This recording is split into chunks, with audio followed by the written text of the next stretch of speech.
I'm Andrew Cormack. I'm Max Karambelas. I'm Ryan Rossow, and this is our presentation on how we can improve our voting system. So basically what we're going to do is outline problems in the current voting system and address how blockchain technology could possibly change those problems, and then we're going to finish up by addressing the limitations and drawbacks and our final thoughts on blockchain in voting. So a major problem with voting now is voter registration barriers. So some states require strict information and really early application processes to voting, which decreases turnout and possibly invalidates some ballots. There was a case study conducted by the ACLU that found that African Americans are disproportionately affected by this problem, and that can be a form of voter suppression. Additionally, people have difficulty accessing voting stations on voting day, which also decreases voting turnout. And this disproportionately affects people in poverty and people in rural areas.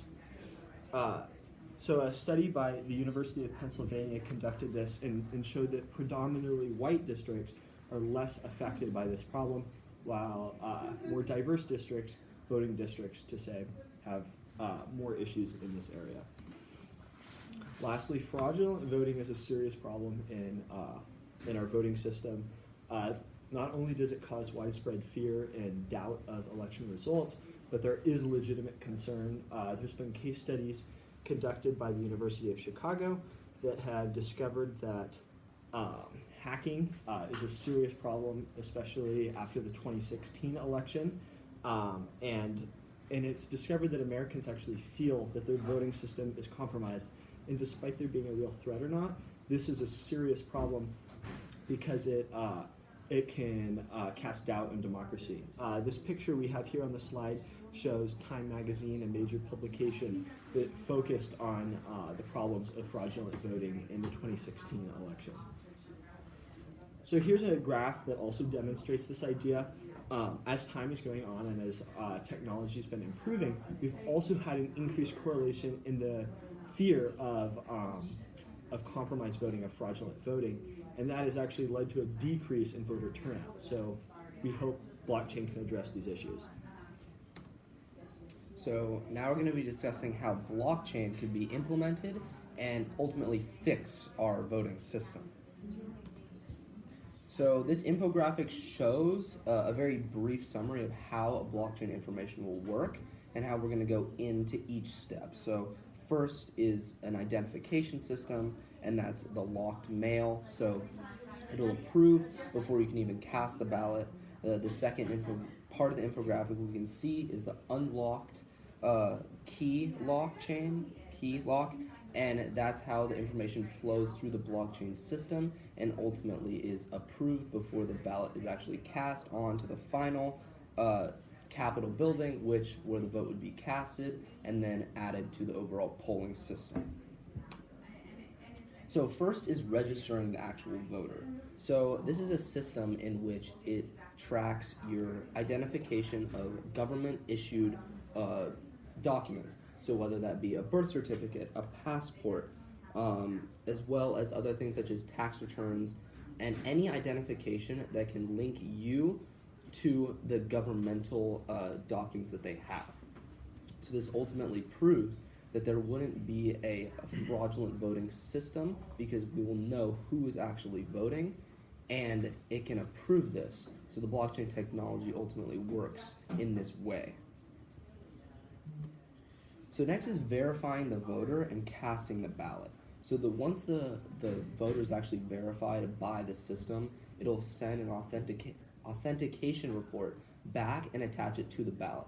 So this lets the system as well as the government employees know that this ballot is legitimate and should be counted toward the actual overall counting. So what it does is once the authentication is attached, the person can cast their ballot. Once the ballot is cast, it goes through the system under a blind system name. So that means the system, even if it were to be hacked, it wouldn't be able to read the ballot until it gets to the actual recipient. So that would be the Capitol building, as we saw in the infographic. Next is actually the process of casting the actual ballot. So once the ballot is cast as any normal ballot would be, but in this time it's actually cast on a mobile device or a computer. This makes it much more accessible, and one of the main problems with our voting system today is that people do not want to go out to the polling stations because it can take time out of their day, and many times they're not going on paid leave. Is many times unpaid and can hurt detriment of our economy and overall society. So that is why having through a mobilized system is much more efficient and also much more transparent because it can be authenticated by real records. And just like Ryan said, it builds a comprehensive ledger, which is basically what a blockchain is, so that in case of discrepancy, everything can be audited and it's strictly transparent in the voting turnout results. And finally is the ballot tracking. So this is a system in which the ballot can be tracked not only by the system itself, but also by the governmental or governmental employees. So they can see this ledger, as Andrew talked about, how this ledger is can be viewed by the system as well as the government employee to see if a system may or could have made a mistake, which is very unlikely, but that's a secondary check that's also within the system. Along with this, the secondary authentication is sent to the government official. Because this system, if there was any problems with it, it can be checked again by that official. So let's say someone who's counting the ballots can see this ledger and make sure that it's the right ballot and then know that this is a justifiable, this is an authentic ballot and can count it to the overall scheme.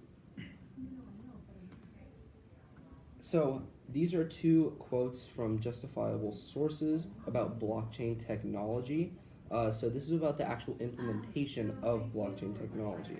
So the first, the usefulness of blockchain comes with transparency. So ultimately, this quote is saying that while it is transparent, it's also anonymous. So that means, like as I suggested before, how if it goes through the system, it's blind mail. So if it were to be hacked, it couldn't be seen by the hacker or then tampered with whatsoever. The second quote we see is it can enhance voting integrity and the voting confidence system. So ultimately it's saying that there's no single entity that can hack it or change the vote whatsoever. So this blockchain is a very complex system. It's not a centralized computing database. It's many different throughout the entire nation. So this is different from our system as of now, as our system can be and has, there's been allegations that it has been hacked, considering this 2016 election that happened, in which it was hacked from a centralized system. With blockchain, that's just not the case. And through this new system of voting with an emphasis on technology, there are going to be more limitations and potential challenges that could arise. The first one of these is that the new technology actually costs more than the typical voting system, but this isn't true today. With the advances in AI technology, systems can cost as little as $100,000 to $200,000, which for these big voting industries, or these big voting platforms, it's not a lot of money. Any sizable business can actually pay for these. The next problem that arises is that when using blockchain in voting, the software is implemented that can detect fraud when people register to vote. But see, in our voting platform, people have to present many forms of identification. With these many forms of identification, we can effectively eliminate fraud in the voting process, and this will help streamline the voters and make sure that everyone who's voting is who they say they are. The next problem or limitation that could arise is that the new system will require voters to basically re-register every year for the election. But this simply isn't true, because while they do re-register every year, the streamlined process of doing everything on your phone or mobile device is so much better for today's standards. And this will be, in the end, this will save people a lot more time than traditional voting systems. Another problem that could arise is that the new system is going to require a lot more computing power. But in today's age, that's not going to be a problem. With how phones are progressing through the years, they won't have a problem accessing this new voting style from any of their devices at home. The last limitation or potential challenge that we are going to address is that if one of the forms of identification seems to be false, then voters may be exempt from voting, or not exempt, but they may be kicked out of the voting software and therefore will be unable to vote. But again, as we said, since voters will have to present many forms of verification to the voting system, that means that they do not have one of the forms of verification, then in the end, if they don't have one of these forms of verification, then it won't automatically exclude them from the voting process because they have other chances to present verifiable and correct voting registration techniques. Overall, well, it's just the bullet Yeah, slide. that's In general, we believe that blockchain technology has the potential to streamline the voting process, make it more transparent, and boost voter turnout. And overall, we just want to make it as transparent, as accessible as possible, because with an only 58% voter turnout within the U.S., this is completely unacceptable, and we need to improve our statements. Thank you.